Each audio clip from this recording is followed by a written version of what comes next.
What's good and fantastic news coming out of Team Valorant at Riot Games, guys. In the closed beta, 2 weeks in, and we've got our first patch notes, which is absolutely awesome. This is what we loved to see from Epic Games. They fell off. Let's see if Riot Games can keep up at it. So, they've made some changes to the game. As you all know, Raze is a super powerful character with 2 cluster grenades, a boombot, and an RPG. And there's other features in the game that needed addressing. And 2 weeks in, already making servers bigger to uphold with the demand, making sure that it runs smoothly. The whole COVID-19 situation that meant that it was hard for them to get data centers put in, all that kind of stuff, and they're knocking it out of the park. So changes that are being made in the patch notes. You can find it on their Twitter or on beta.playvalorant.com, and it's on the games update section on there under the news tab. They've got a little overview here.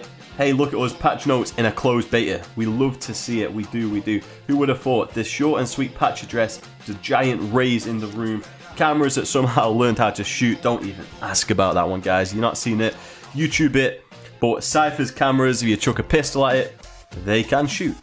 And some map updates. So, Raze is lethal, no doubt, and we predict savvy players will perform better against her over time. See, Raze is counterable. I've got a clip example, for example, where she sends a boombot down C-long on, and I managed to get a 2-piece before the boombot gets to me and shoots it in time. The thing that's hard with Raze, if you're in a slow or if you are in a corner and they double nade you, you are done for. You are Denzel Washington. You're gone into the abyss. You're dead. Next round is the inevitable because it is absolutely uncounterable at times. She's got an RPG with it can be countered with her C4s pretty well for some unique plays which are hard to predict, but they've made changes, so let's get into that. But first of all, it starts with gameplay and balance. So melee damage. With Sage, she's got a barrier, and on Havens like the metal double doors, you can't break them. So melee attacks now inflict double damage per hit to destructibles. So the reason why they've done that, and they've set it down here as well, is on low eco rounds where pistols don't have as much bullets. I think it's like 16 and 32, so you've got about 48 bullets in total, and the fact it makes noise, all that kind of stuff. This is a way to kind of counter the OP-ness of the wall. Not saying it is OP, but to kind of just balance out gameplay mechanics, all that kind of stuff. So what you got to think about is, if Sage throws down a wall and a slow, she can hear both things, so you can kind of give up on them angles for say 20 seconds, however long, because you'll know if someone's walking in the slow and you'll hear them breaking the wall.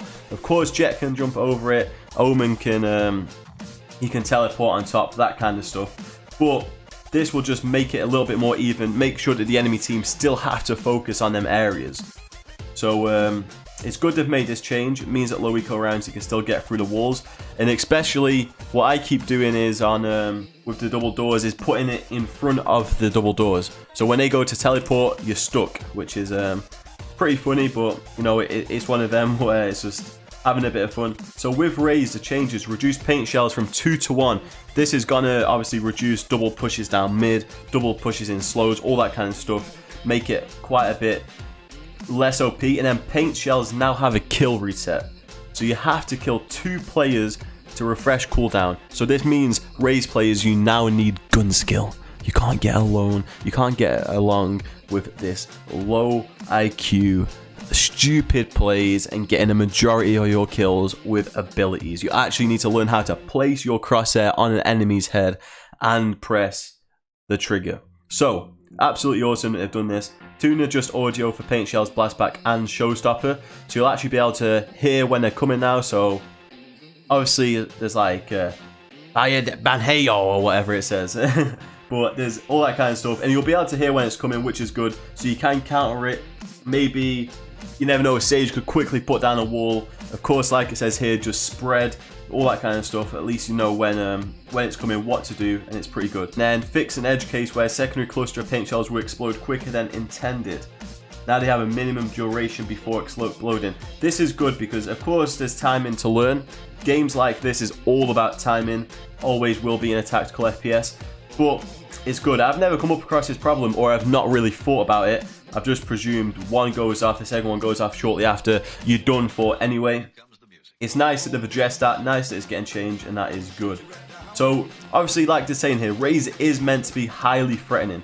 The thing you've got to remember with Valorant is you know when they're getting ults, you know what to do. They've got orbs across the map for the low fragging players to get their ults as well, or to get ults even quicker for the better players.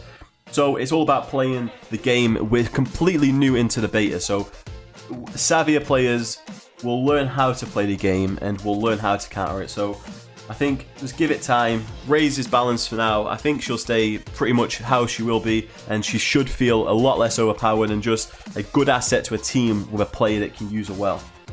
With Sage, slow orb also slows the air speed of players in the zone. So that means Jet can't jump up and go through it as quick as she can, and you can't bunny hop as fast as you could before.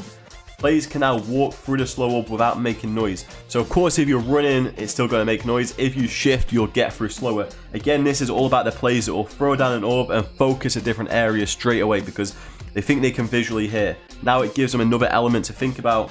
Gives the enemies an element of surprise if they want to go on the aggro play. Again, great way to balance it. So of course, if you read through this, they're explaining everything they're doing. I mean, it makes sense. You don't want games to do an update which you don't think needs to be done. It's nice to know their understanding of it as well. So we've got map updates on Bind, Haven and Split, and then the intent is to alleviate some pressure from mid and provide more incentive for players to control B main. So obviously, again,